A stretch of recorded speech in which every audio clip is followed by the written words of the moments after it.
Eu quero falar sobre o seguinte tema. Pode botar o PowerPoint. Quero falar sobre a genuína espiritualidade. Sabe que nós temos um conceito de espiritualidade muito americana, né? E a gente acha que espiritualidade é você ficar lendo a palavra, você ficar orando lá no quarto. Isso são coisas importantes, essenciais, mas a verdadeira, genuína espiritualidade, ela mostra alguns sinais muito importantes. E eu quero que hoje você entenda o que é ser uma pessoa verdadeiramente espiritual. E o nosso conceito de espiritualidade, eu creio que pode mudar hoje. Vamos ao texto de Tiago, capítulo 1, de 16 a 27. Não vamos ler todos os textos, porque o texto é extenso, mas diz o seguinte: não vos enganeis, meus amados irmãos, toda boa dádiva e dom perfeito são lá do alto. Sabeis estas coisas, meus amados irmãos, todo homem seja pronto para ouvir, tardio para falar, tardio para se irar, porque a ira do homem não produz a justiça de Deus.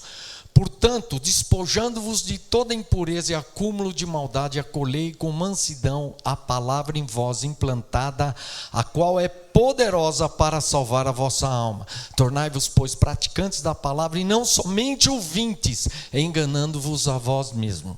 Porque se alguém é ouvinte da palavra e não praticante, assemelha-se ao homem que contempla no espelho o seu rosto natural, pois a si mesmo se contempla e se retira, e para logo se esquece de como era a sua aparência. Mas aquele que considera atentamente na lei perfeita, a lei da liberdade, e nela persevera, não sendo ouvinte negligente, mas operoso praticante, esse será bem-aventurado no que realizar. Se alguém supõe ser religioso, deixando de refrear a língua, antes enganando o próprio coração, a sua religião é vã. A religião pura e sem mácula para com nosso Deus e Pai é esta: visitar os órfãos e as viúvas nas suas tribulações e assim mesmo guardar-se incontaminado do mundo. Esse é um texto muito conhecido, acho que vocês já devem ter lido ele. E muitos pregadores, inclusive eu, preguei colocando a ênfase nessa ideia, praticar a palavra. Por quê? Porque em Tiago 1,22 diz: tornai-vos, pois, praticantes da palavra e não somente ouvintes, enganando-vos a vós mesmos.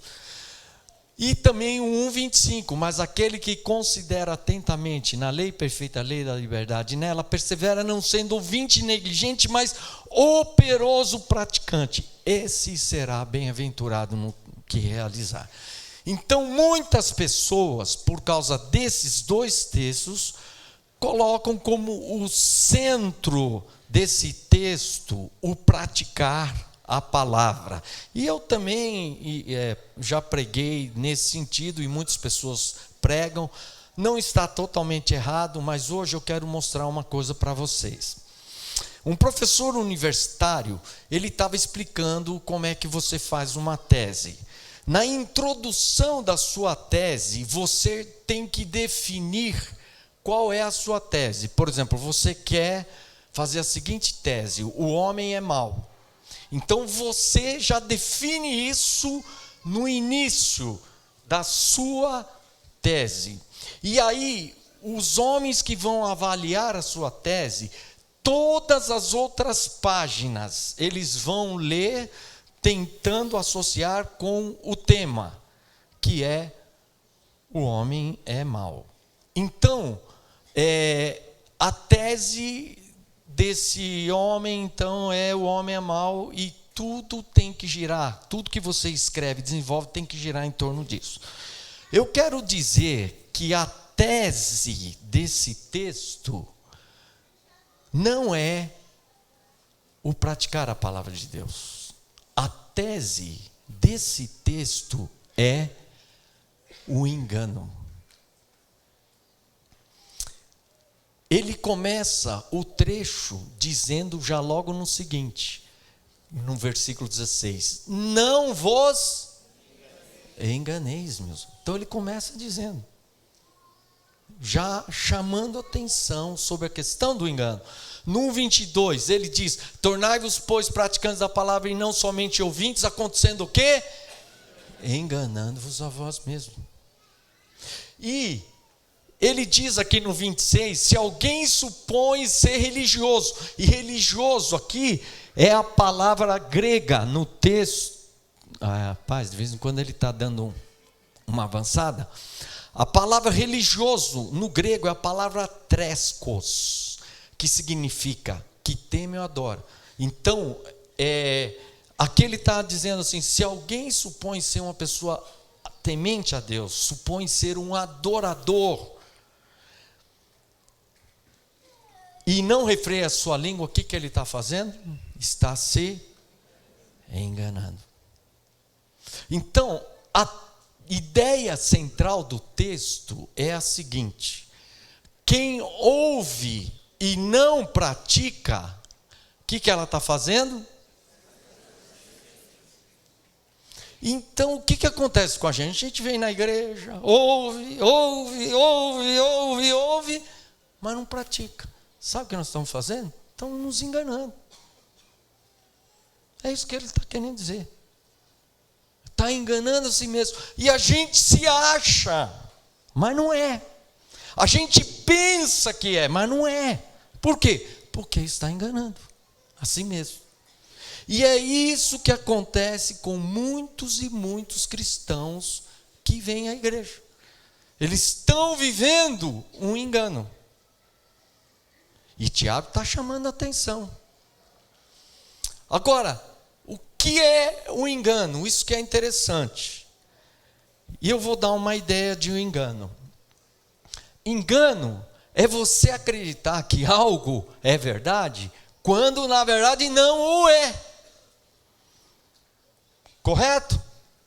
E aí então, qual a consequência disso? É que se você, hoje aqui, tem algum engano, você tem consciência desse engano? Você não tem. Você não sabe que é um engano na sua vida. Por quê? Porque você acredita que é verdade. Não é interessante isso? Então nós estamos aqui todos sentados, achando que nós estamos vivendo, que nós somos isso, somos cristãos espirituais, cristãos assim, assado. Mas muitos estão vivendo o quê? Um engano. E não sabe que é um engano. Por quê? Porque ele acredita que é uma verdade. Porque o engano é acreditar que alguma coisa é verdade, quando na verdade não é. Agora, interessante. Bom, tudo bem. Aquele que ouve e não pratica está se enganando. Agora, a pergunta é: o que nós devemos praticar? E o texto, novamente, 22, fala que você tem que ser praticante da palavra, e não somente ouvinte. Senão você está se enganando. Então, considerar atentamente a lei da liberdade, perseverar nela. Você tem que perseverar.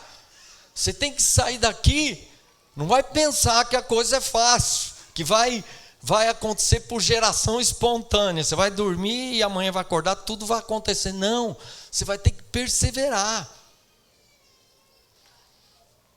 Não sendo um ouvinte negligente, mas um operoso praticante. Se você fizer isso, você vai ser feliz em tudo que você realizar. Mas aí, o que praticar? Eu queria dizer para vocês que em Tiago 1:27, ele diz, o próprio texto vai dizer o que você tem que praticar. Ele diz assim, é o último versículo desse capítulo 1, a religião pura e sem mácula.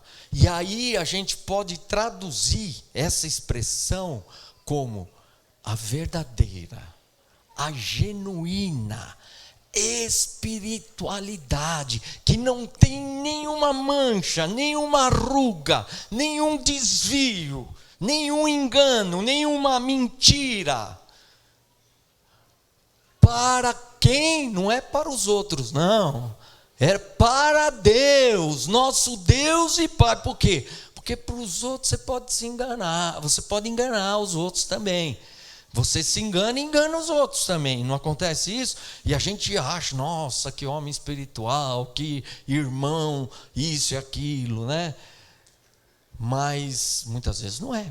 Então, a verdadeira, a genuína, a pura, sem mácula, sem nenhuma ruga, a verdadeira religião para com o nosso Deus e Pai é o quê?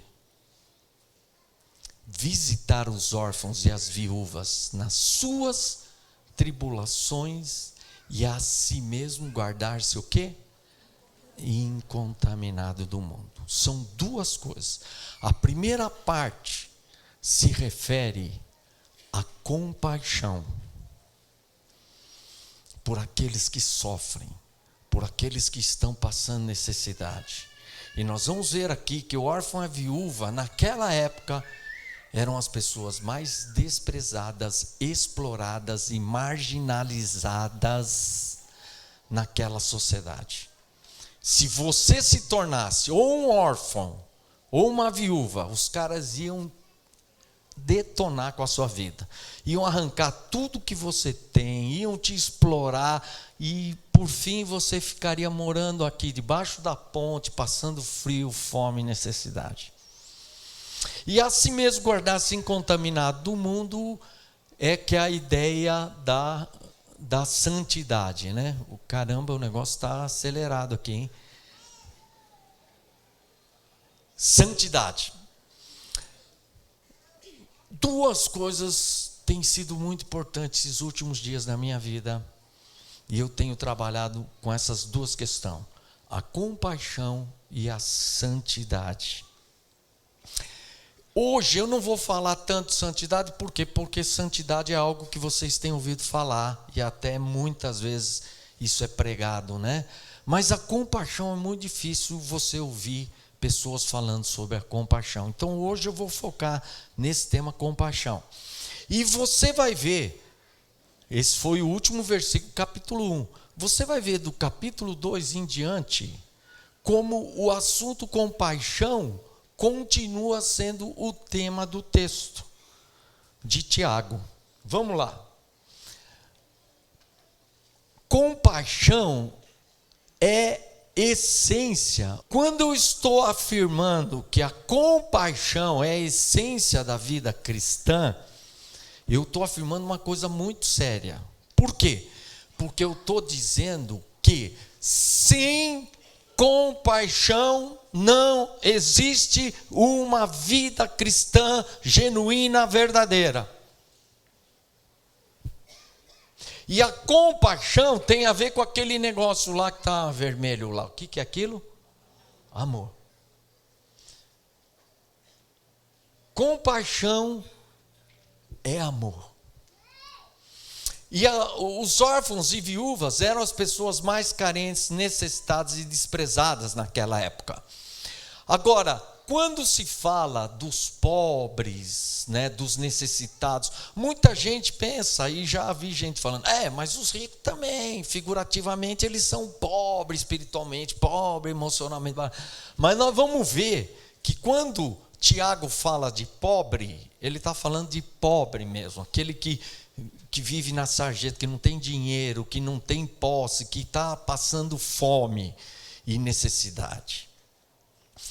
Deus tem uma preocupação especial com os pobres. Veja só, Tiago 2, 1 e 2. Meus irmãos, não tenhais a fé em nosso Senhor Jesus Cristo, Senhor da glória, em acepção de pessoas.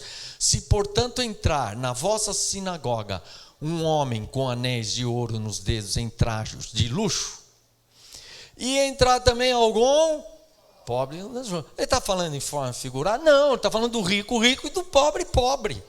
Está lógico isso aí. E tratardes com deferência o que tem trajos de luxo e lhe disserdes: tu, cara rico, entrou, senta-te aqui na frente, tal. E o pobre? Aí disserdes ao pobre: tu, fica ali de pé lá no fundo, ou senta aqui no chão, né, aqui embaixo, abaixo do estrado dos meus pés.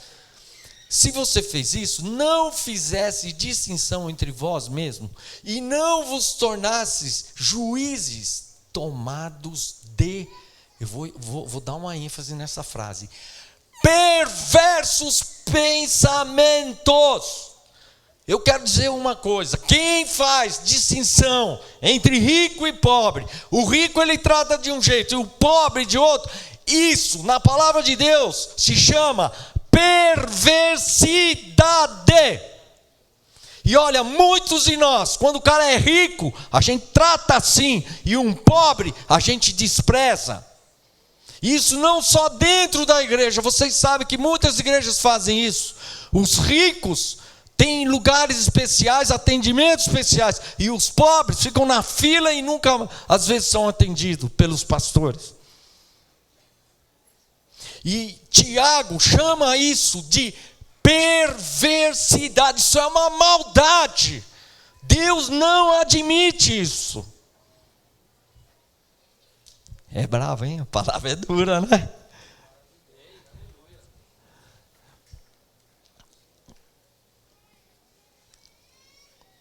Ai. O PowerPoint já quer acabar a mensagem rapidinho, hein? Ouvi, meus amados irmãos, não escolheu Deus os que para o mundo são pobres para serem ricos em fé e herdeiros do reino que ele prometeu aos que o amam. Entretanto, o que nós fizemos? Estamos menosprezando os pobres. Deixa eu perguntar, você se preocupa com o pobre? Você já parou para pensar no pobre? Você tem alguma coisa a ver com o pobre? Tiago, ele chama muita atenção. A igreja não pode menosprezar. E quando falo igreja, não adianta ter um ministério de assistência social, não. Não é isso que estou falando. Igreja é nós aqui. Nós não podemos desprezar os pobres. Está aqui. E aí, eu vou pular um texto, e eu acho que todo mundo entende esse texto da forma errada. Vou para o 14. Meus irmãos, qual o proveito se alguém disser que tem fé, mas não tiver obras? Pode, acaso semelhante fé, salvá-lo? Nós cremos, e creio que essa igreja crê também, que ninguém é salvo pelas obras, certo, Osmar? A gente crê que não, a salvação não vem por obras, e Tiago não está defendendo isso, mas as obras testificam uma fé genuína. E o texto está falando de uma verdadeira espiritualidade, genuína espiritualidade. Então, o cara fala que tem fé, mas não tem obra. Que tipo de fé é essa? Será que essa fé vai salvá-lo? E aí ele vai falar então a ideia de uma fé viva e uma fé morta. A fé viva é a fé que vai ter uma obra, vai ter um fruto. E a fé morta, o cara faz, não tem fruto nenhum, não tem obra nenhuma. Então ele vai dizer, no 15:16, se um irmão ou uma irmã estiverem carecidos de roupa e necessitados do alimento cotidiano, e qualquer dentre vós lhe disser, ide em paz, esquecei-vos, fartai-vos, sem contudo lhes dar o necessário para o corpo. Qual é o proveito disso? Quando a gente fala de fé e obra, na nossa cabeça, a gente pensa, obra sobrenatural, obras não, para o cara mostrar a fé dele é obra, né, milagrosas, obras impactantes. Mas aqui ele está falando que tipo de obra? Obra social. Ele está falando, olha, se não tiver obras, aí ele vai falar o quê? Do que está carente.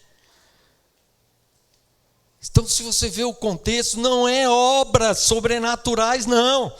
Se você está dentro do contexto do texto, são obras relacionadas aos pobres, aos carentes, aos necessitados. Não é isso que ele está falando aqui? Que tipo de fé é essa? Que não está nem aí com alguém que está passando fome, está passando necessidade. Que proveito tem essa fé? Não é o que o texto está dizendo? O contexto aqui de fé e obras é o contexto de ajudar os pobres.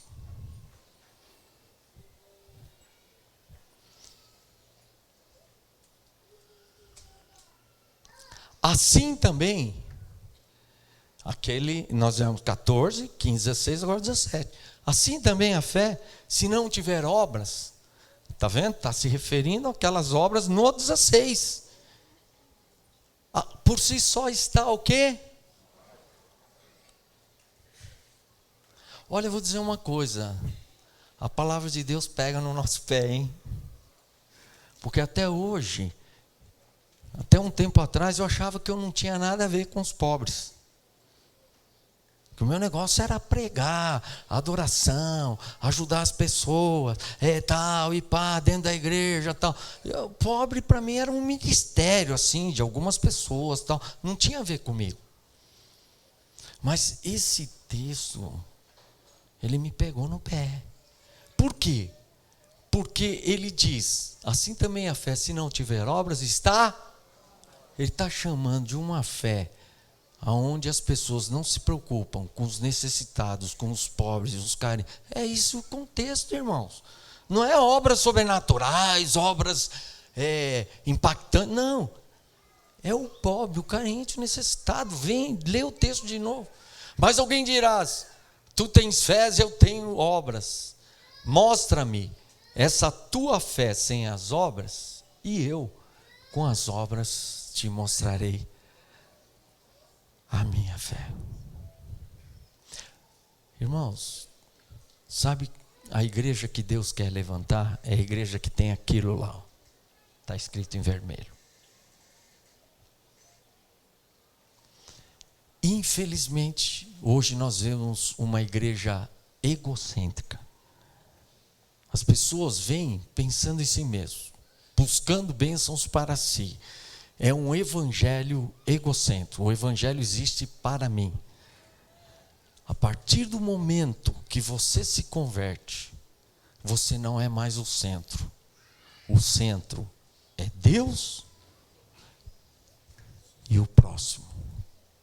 E quando perguntaram para Jesus, mas quem que é o meu próximo? O que Jesus falou? Do bom samaritano, que encontrou o cara lá, caído, ferido, abandonado, quase à morte. Quem que é o próximo? Aquele que está caído, necessitado, sofrendo, morrendo. Isso é amar o próximo. Então tem uma campanha que um amigo meu criou, que diz assim, eu sou o terceiro. Sabe por quê? Primeiro é Deus, segundo é o próximo, e eu sou o terceiro. Mas parece que inverteu tudo, né? Primeiro é eu, segundo é Deus, e terceiro é o próximo.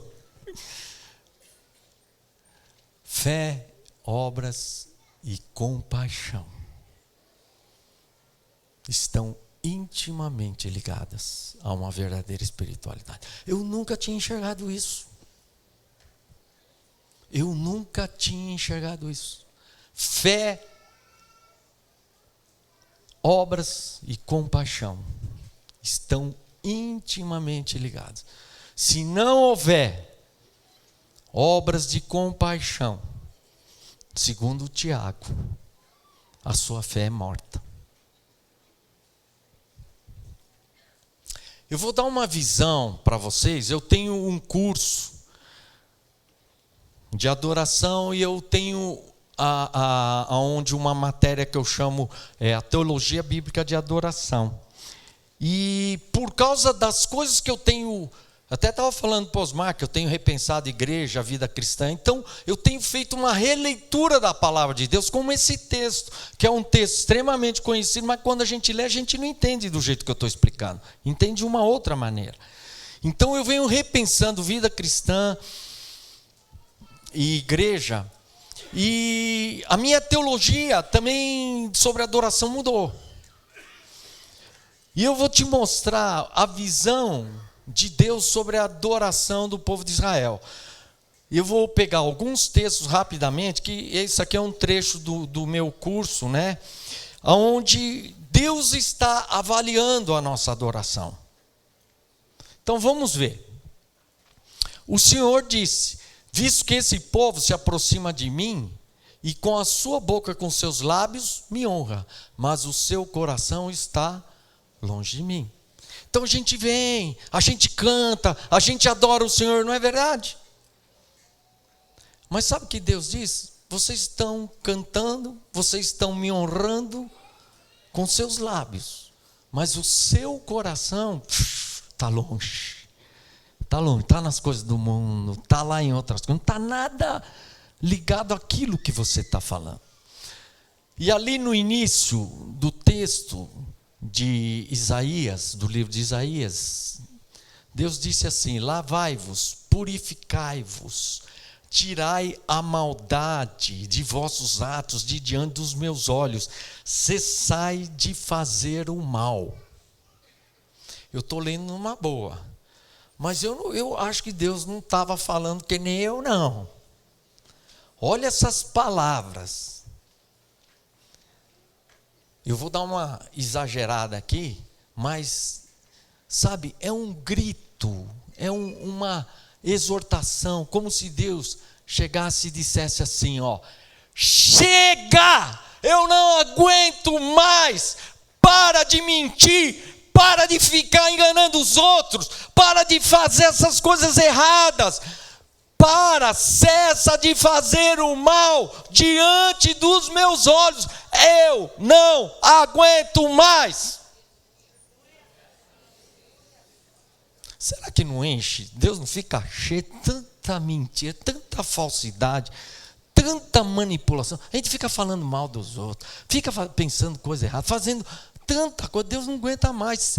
Chega, tira a maldade de diante dos meus olhos, cessa, chega de fazer o mal, chega.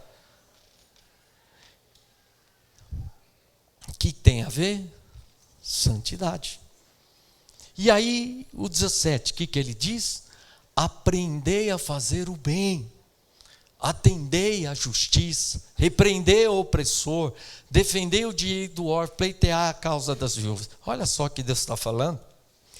O que ele quer? Que a gente pare de pecar, de fazer coisa errada, de mentir, de enganar, de falar mal dos outros, tudo isso. E não só isso, aprenda a fazer o bem. E quando ele fala atendei à justiça, a justiça não é aquela justiça da lei de culpado ou inocente. Não, é a justiça social, de repreender aquele que fica explorando as pessoas, oprimindo, defender o direito o quê? Do órfão, pleitear a causa das viúvas, que eram as pessoas mais marginalizadas, que está ligada então à visão de compaixão. Então nós vamos ver que no Velho Testamento, o que Deus quer? A gente vai lá, adora com os nossos lábios, fala um monte de coisa que não está no nosso coração. Por quê? Porque a gente está vivendo no meio de tanto pecado e não está aí com os que estão sofrendo lá fora. Está aí, nós não temos preocupação nenhuma. Se o cara está passando frio, se o cara está passando fome, está passando alguma necessidade, se o cara está sendo explorado, nós não estamos aí. Então Deus, ele fica muito triste, porque você chega na igreja, cheio de pecado, chega na igreja e não tem compaixão, amor por ninguém. Então ele diz, vocês me honram com seus lábios, mas o coração de vocês está muito longe. Outro texto, com que me apresentarei ao Senhor e me inclinarei ante o Deus excelso. Esse texto é legal. A pergunta que ele está falando, né?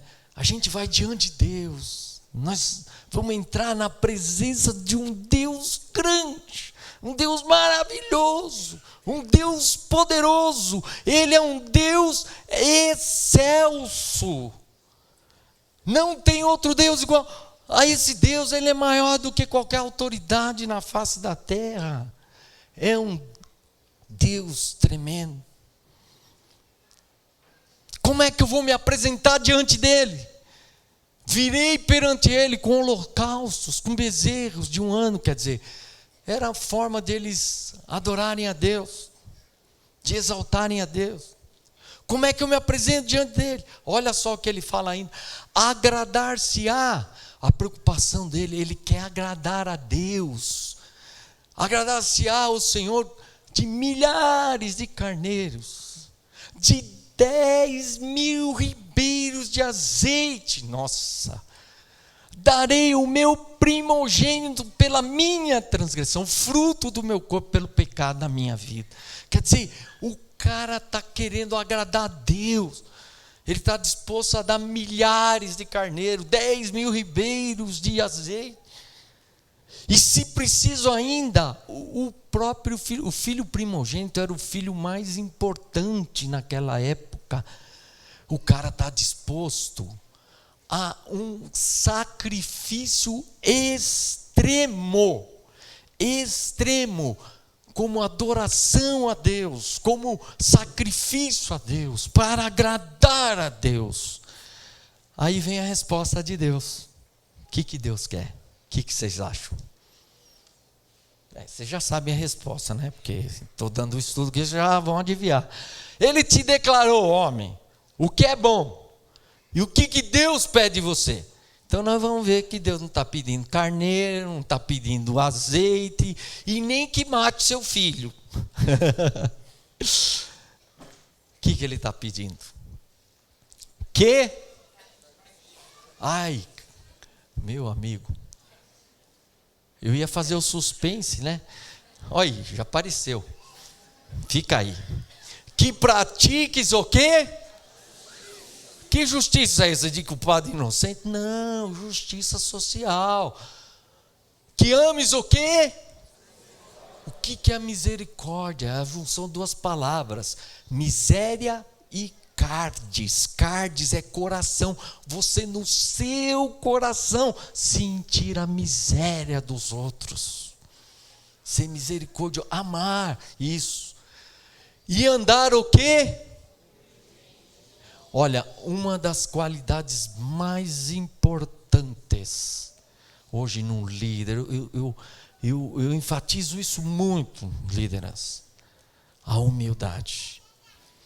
Porque a humildade vai fazer você se quebrantar, reconhecer seus pecados, a se humilhar, a ver as suas falhas. Porque o contrário da humildade é soberba. E o Salmo 19 diz: quem há que possa discernir as suas próprias faltas? Quem que vai poder enxergar? E ele fala: livra-me da soberba. Por quê? O que cega o homem é o orgulho, é a soberba. A humildade tem a ver com o quê? Com a santidade. Você se humilhar, se quebrantar, reconhecer seus pecados, suas fraquezas. E geralmente a gente não melhora, sabe por quê? Porque nós somos muito soberbos, a gente não admite os nossos erros, nossas falhas, não é verdade?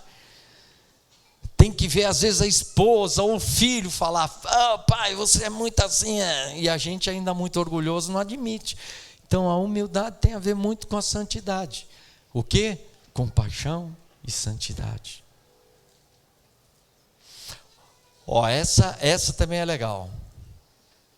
É uma avaliação do culto. Se Deus viesse hoje no culto da comunidade da graça sede, que avaliação ele daria do culto? Aqui ele está dando uma avaliação das festas e dos cultos do povo de Israel. Ele diz assim: Deus ele chega chutando o pau na barraca, dizendo: aborreço, eu desprezo as vossas festas, as vossas assembleias solenes, seus cultos, seus ajuntamentos, as suas reuniões, eu aborreço, eu desprezo, não tenho nenhum prazer. Deus está bravo, hein? Deus dizendo ao povo de Israel: eu não tenho prazer no culto de vocês. E a gente fala assim, né? Pô, hoje o culto foi demais, hein? Aquele japonês lá deu umas saravai dali, facada, saiu raios, trovões. Mas o culto foi bom para quem? Para você. E para Deus. O povo de Israel está lá, e seremos da geração. Oh, que legal, hein? Para nós. E para Deus: não tenho nenhum prazer do que vocês estão fazendo aí. E ainda que me ofereçais holocaustos, vossas ofertas manjares, não me agradarei deles, nem atentarei para as ofertas pacíficas de animais cevados. Ó, esse aqui é para o pessoal do louvor, hein? Ih, rapaz, isso aqui é... Afasta o estrépito dos teus cânticos. Estrépito é o som dos seus cânticos. Porque não ouvirei as melodias das tuas liras. Quer dizer, Deus fala assim: eu não quero nem ouvir as suas músicas, as suas canções, o som dos seus instrumentos, eu nem quero ouvir, afasta de mim. Ô louco, eu aqui tocando, dando o máximo, e Deus não quer nem, Ele não tem prazer nenhum. Por quê? Porque para nós, o nosso conceito de adoração a Deus é o som maravilhoso, é aquele friozinho que dá na barriga, né? Aquela coisa que a gente chora, o louvor foi demais. Mas aí nós vamos ver o que Deus acha legal, o que traz friozinho no coração de Deus, o que traz lágrimas no coração de Deus. Sabe o que traz? Antes corra o quê? Que Deus quer? Juízo. O juízo tem a ver com julgamento, tem a ver com as coisas certas ou erradas que a gente faz. O que é isso? Santidade. E a justiça não é justiça de certo ou errado, mas a justiça que vê os que estão sendo oprimidos, os que estão sendo explorados.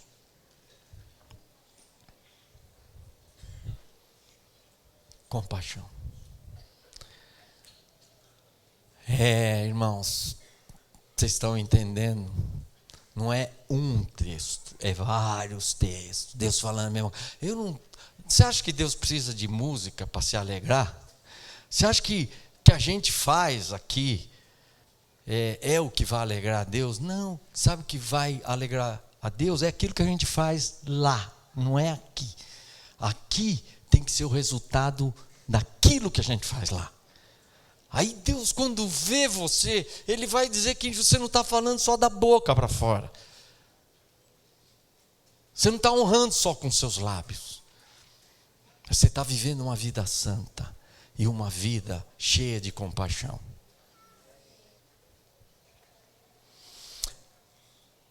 Olha, esse texto dentro do contexto que nós estamos falando, ele é uma paulada. E no final, eu vou fazer uma afirmação que é muito pesada. Mas, às vezes a gente precisa ouvir certas coisas para acordar.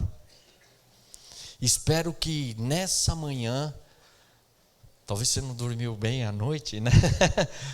Mas nessa manhã você acorde de verdade. Nós, quando formos entrar no céu, nós vamos ser julgados, não é verdade? Vocês sabem disso? Então, vocês não deviam ter vindo hoje aqui, hein? Por quê? Porque hoje eu vou fazer vocês tomarem consciência de um critério que vai ser determinante para você saber se você vai entrar no céu ou na terra. Não, no céu ou no inferno.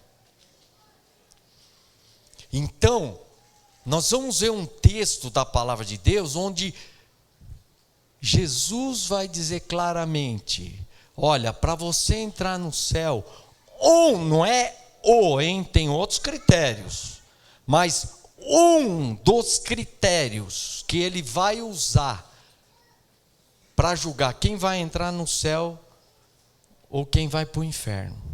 Então, Jesus ele fala de uma forma tão clara que você não tem que ter um curso de teologia para entender isso. Vamos ver qual é o critério, um dos critérios, né?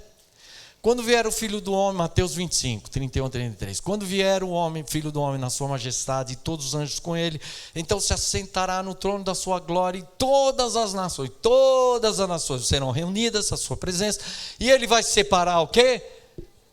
Os cabritos das ovelhas, vai colocar as ovelhas à sua direita e os cabritos à sua esquerda. E o que ele vai dizer? Então dirá o rei aos que estiverem à sua direita, ele vai dizer: vinde benditos meu Pai, entrai na posse do reino que está preparado desde a fundação do mundo, porque tive fome, me deste comer, tive sede, me deste beber, era forasteiro, me hospedaste, estava nu, me vestiste, enfermo e me visitaste, preso e fosse ver-me. Então perguntarão os justos: Senhor, quando foi que te vimos com fome, te demos de comer, ou sede, te demos de beber? E quando te vimos forasteiros, te hospedamos, ou nu, te vestimos? E quando te vimos enfermo ou preso, e te fomos visitar? Em verdade vos afirmo que sempre o fizeste a um desses meus pequeninos irmãos, a mim o fizeste. Aí no 41, então o rei também aos que tiverem à sua esquerda: apartai-vos de mim, malditos, para o fogo eterno, que é o inferno, preparado para o diabo e seus anjos. Porque tive fome e não me deste comer, tive sede e não me deste beber, sendo forasteiro não me hospedaste, dando nu não me vestisse, achando enfermo e preso não fosse ver-me. E eles perguntarão: Senhor, quando foi que te vimos com fome, com sede, forasteiro, nu, enfermo, preso e não te assistimos? Então lhes responderá. Você sabe que no tribunal o juiz dá a sentença e fala, ele dá a sentença final, né? Aqui Jesus, né, que vai julgar, ele vai dar a sentença final. Então lhes responderá: em verdade vos digo que sempre que o deixares fazer a um desses mais pequeninos, a mim o deixares fazer. Irão então, sentença final, e então esse para o castigo eterno. Porém os justos, quem são os justos? São aqueles que deram de comer, beber, vestir.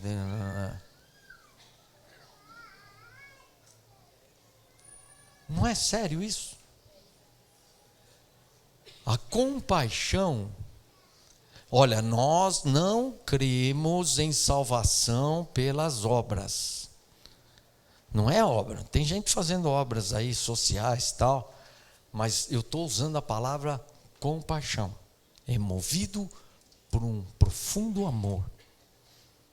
E Deus colocou um peso no meu coração de despertar a igreja para compaixão. Não é um ministério, não é, tem que ter um ministério, tem, a igreja tem ministérios sociais, mas é uma responsabilidade de todos nós. Por quê? Aí você vai chegar lá no céu: não, Jesus, eu não fiz nada, eu não dei de comer e de beber, mas os meus irmãos lá na igreja faziam. Ah, é? Mas quando você, Massal, deixou de fazer, a mim, o que isso denota? Que Jesus está aí, nas sarjetas, está debaixo das pontes, está em vários lugares aí.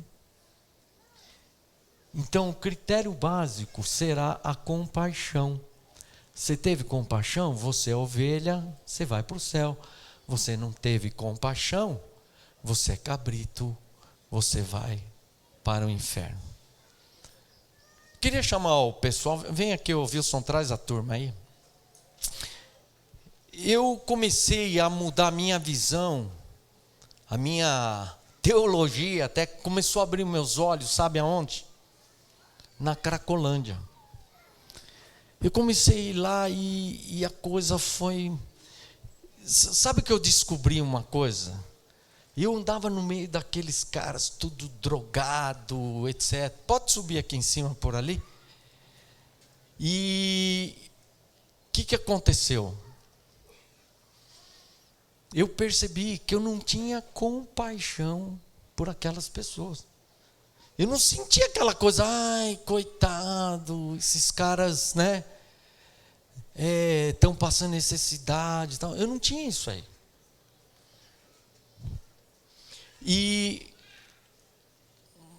a gente ia lá, levava comida, levava roupa, levava cobertor. Mas a gente sabe que isso ajuda, mas não resolve. E aí Deus colocou um peso, né? Tem que fazer alguma coisa. Irmãos, eu quero dizer para vocês, eu estou com uma igreja com 15, 20 pessoas. E estou com uma outra igreja com umas 70 pessoas. E eu tenho um ministério, e nenhuma dessas duas igrejas, nem o ministério, nós não temos dinheiro. Não temos dinheiro. Para vocês terem uma ideia, eu toco o ministério pela fé, eu não tenho dinheiro para fazer. Eu fiz um evento ano passado pela fé. Levei um prejuízo nesse evento, mas eu estou conseguindo pagar. Mas ficaram resquícios desse evento. Eu tenho um instituto de adoração, onde as pessoas são impactadas, verdadeiramente impactadas pelo nosso curso, mas parece que ninguém quer estudar. Então o cara começa, desiste, a gente faz, blá, blá, blá. Bom, resultado, eu tive prejuízo também até nesse instituto. E eu decidi fazer alguma coisa. Eu vou fazer alguma coisa. Por muitos anos, mais de 10, 15 anos, eu tinha uma comunidade terapêutica. Eu trabalhava, eu ajudava bastante, mas não era eu que tocava. Tinha um cara, mas eu sempre acompanhei. E eu falei assim, eu vou fazer um negócio. O que eu pensei? Eu vou mudar o esquema. Nós vamos montar uma casa, não vou montar num sítio, porque tudo isso é um sítio, é distância, é investimento e tal. Eu vou alugar uma casa dentro da cidade, vou selecionar um tipo de pessoas que eu vou catar na rua e nós vamos começar a tirar essas pessoas da rua. E aí, eu precisava de uma pessoa. Aí que entrou o Wilson, que era pastor de uma igreja, ele começou a frequentar a minha igreja, e eu vi que ele tinha um coração. De repente, Deus levantou um cara. Aí eu falei, se eu fizer isso, você pega essa casa aí, você faz? Eu falei, eu pego. Então, quando a gente vai fazer as coisas, Deus não pode fazer com um louco, precisa de 2 loucos, né? Porque um louco sozinho é difícil. Então, precisa de 2. E aí achei um louco que resolveu pegar e encarar o negócio. E em março do ano passado eu aluguei uma casa, pintei. E começamos a selecionar, que um dos grandes segredos é selecionar algumas pessoas. E esse é o pessoal que está lá na nossa casa. A nossa entrada para tocar esse negócio é em torno de 4 a 5 mil reais. Só de aluguel a gente paga 3 mil reais. Só de aluguel. Comida a gente vai levantando, dando. Eu não tinha recurso. Então, por que eu estou falando isso? Porque a gente pode ter um monte de desculpa para não fazer nada. A minha igreja é pequenininha, não tenho recurso, não tenho dinheiro. Eu estou lá precisando de ajuda, eu não tenho nem dinheiro direito para pagar os caras para me ajudar. Mas o que eu quero dizer? Você pode arrumar um monte de desculpas para não fazer nada. Mas um dia eu levantei e falei, eu não vou ser um desses que vai ficar parado e não vai fazer nada. Eu vou fazer alguma coisa. Agora você vai falar, É pouca pessoa? É pouca pessoa. A nossa casa vai comportar no máximo 8 pessoas. Mas Deus me deu uma visão que é o seguinte: eu vou fazer um protótipo, que eu aprendi lá em Pompeia, multiplicar.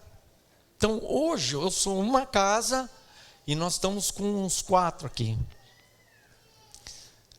Mas eu quero depois outros colegas pastores. Você não quer também ajudar? Vamos tirar os caras da rua. O cara montar uma casa e tirar mais 8. E se eu multiplicar isso, nós vamos tentar resolver.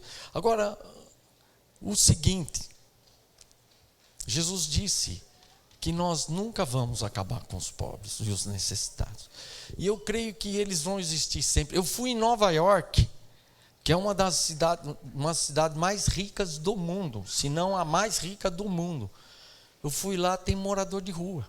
Você anda à noite, tem gente dormindo na rua, nas portas das igrejas, gente dormindo na rua lá.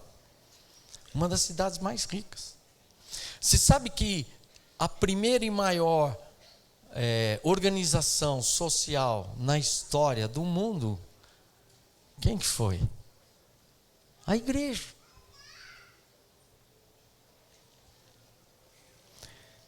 Então, são pessoas, se você ouvir a história deles, são histórias tristes. Tristes. O Magno aqui, ele ficou mais de 20 anos na cadeia, somando todas as penas. Agora vai pensar, um cara desse tem esperança? Quem que vai acreditar? E ele é um dos caras que está indo bem, já tem 5 meses, né, Magno?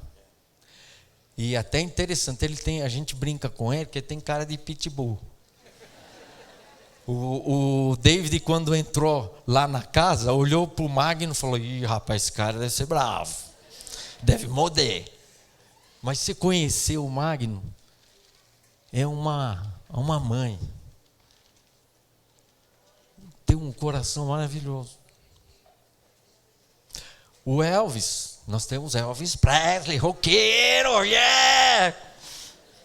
O Elvis vivia na rua. E ele não aguentava mais, mentindo, roubando, fazendo um monte de coisa errada. O Coisa trabalhava com traficantes, né? Por isso que ele foi preso, o Magno. O Elvis estava andando na rua, ele não estava aguentando mais ficar na rua. E um dia uma pessoa que estava com a gente encontrou ele e falou: você não quer ir lá na nossa casa? E o Elvis está quase completando já os 7 meses com a gente. Quantos anos na rua você ficou? 6 anos na rua. Não tinha onde morar, passando frio, passando fome.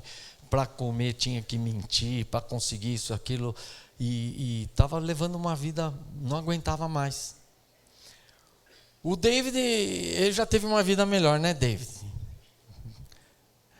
Mas ele, os últimos 2 anos e meio, porque ele se separou da mulher, ele se afundou.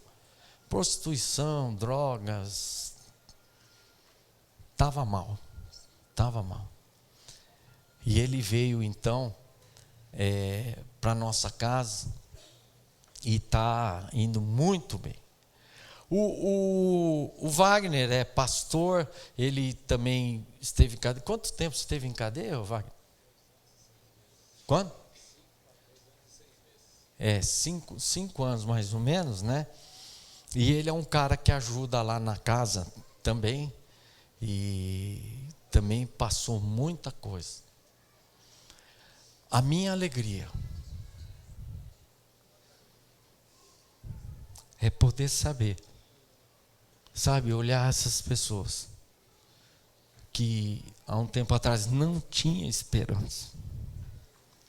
Tem um que não está aqui conosco, o Toninho. É um dos primeiros alunos. Hoje ele está trabalhando, está alugando uma casa perto da nossa casa. E ele diz que várias vezes ele acorda de manhã chorando de alegria, porque ele não tinha mais esperança. Ele diz que ele chegou com uma bermuda, um tênis rasgado e uma camisa suja, fedida, e não tinha mais nada. E que ele recebeu num papel o endereço da nossa casa. Ele diz que ele perdeu o documento, perdeu roupa, perdeu tudo, mas por um milagre ele não perdeu o endereço. Ficou uma semana lutando. Quando ele chegou na casa, ele teve uma mudança tão grande, que hoje ele achava que nunca mais ele ia conseguir reunir com a família dele, com a irmã, que ele roubou da irmã para vender, para comprar droga. Uma TV de 55 polegadas. Então ele achava que a irmã não queria mais ver ele, tio, mais ninguém.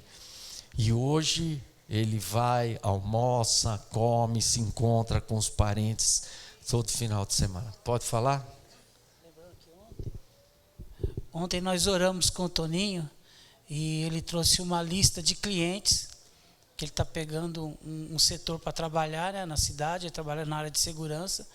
E ontem nós oramos pela empresa dele, que ele já começou a montar.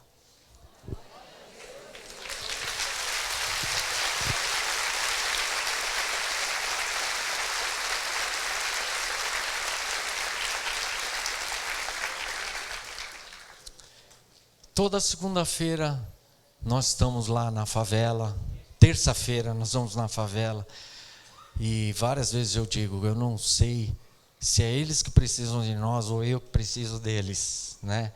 E para mim, como pastor, eu estou envolvido em trocentos projetos, mas para mim está lá muito importante. E a igreja que a gente tinha ali perto, por várias razões fecharam o local onde a gente estava, e nós fomos para Osasco. Agora nós vamos voltar, mas eu estou acertando uma casa bem ali, do lado da favela. Tem 3 favelas e nós queremos estar lá junto com essa turma.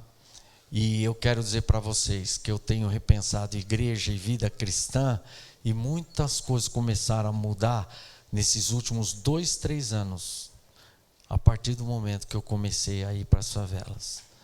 Então, Paulo e Barnabé, se você for ler lá em Gálatas, Pedro, Tiago, João, eu vou encerrar aqui. Pedro, Tiago, João, eles... Pode vir, pessoal, fazer o fundo aí. Pedro, Tiago, João falaram para Paulo e Barnabé, assim como nós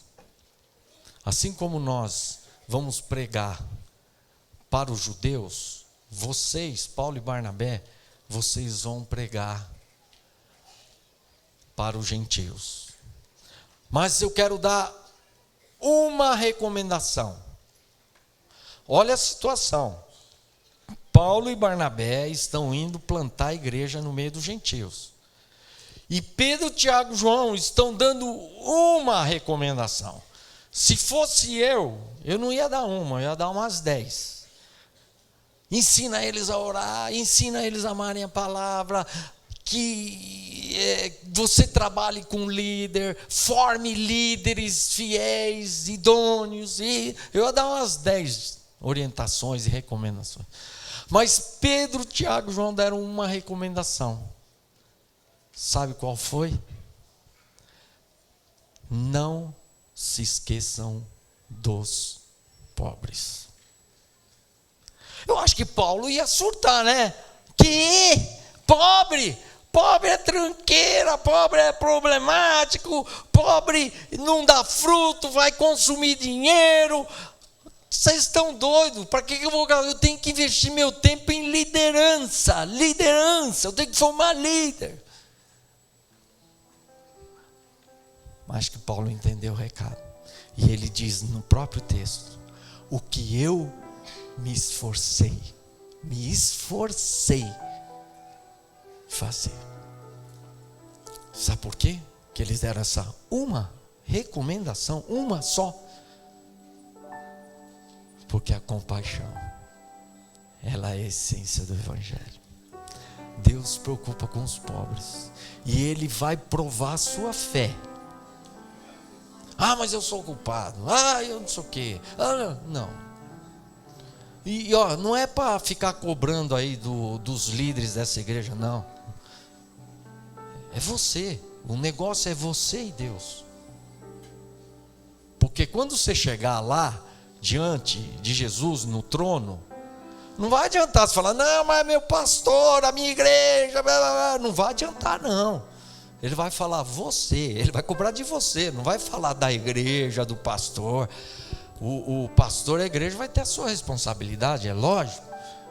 Mas ali ele está falando.